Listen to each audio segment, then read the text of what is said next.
Monster Hunter Wilds follows up on the success of World and Rise by making hunting smoother, faster, and easier to get into. Combat feels better than ever, and the campaign has more engaging characters.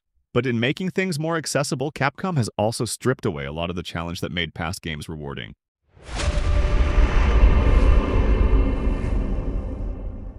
One of the biggest changes in Wilds is how much more fluid and connected everything feels. You no longer return to a town after every hunt.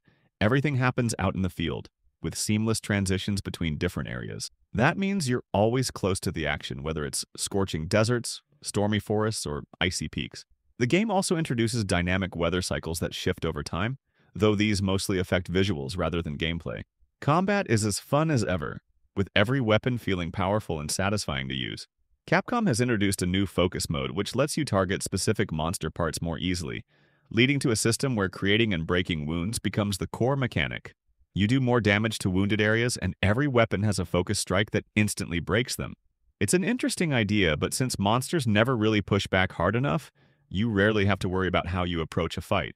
The campaign is shorter than expected, with credits rolling in about 15 hours. Unlike past games, you don't have to repeat fights to farm gear. Monsters drop enough materials in a single encounter to keep you moving forward. That makes progression smoother, but it also means you rarely need to plan ahead or rethink your armor choices. For veterans, this lack of difficulty is a problem. The campaign never throws a real roadblock at you, and even in the post-game, fights remain relatively easy. The monster designs are excellent, but none of them provide the kind of difficulty spikes that made past Monster Hunter games rewarding. Even tempered versions of monsters in the post-game don't pose much of a threat. Gear progression is also noticeably faster. Rare materials that used to require multiple hunts now show up as guaranteed drops on the quest list, and you can even repeat those hunts up to 3 times. That makes it much easier to get the best armor and weapons quickly, but it also removes a lot of the long-term goals that kept players engaged in previous games.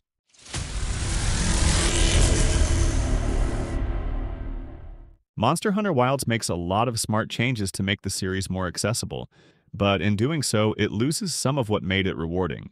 The streamlined progression, forgiving combat, and lack of true difficulty spikes mean there's little incentive to experiment with different weapons, armor, or strategies. The open-ended structure, fast-paced fights, and excellent monster designs still make it a fun experience, but longtime fans may find it too easy and too fast to reach the finish line. For more, check out our reviews of Like a Dragon Pirate Yakuza in Hawaii or Lost Records Bloom and Rage. Thanks for watching.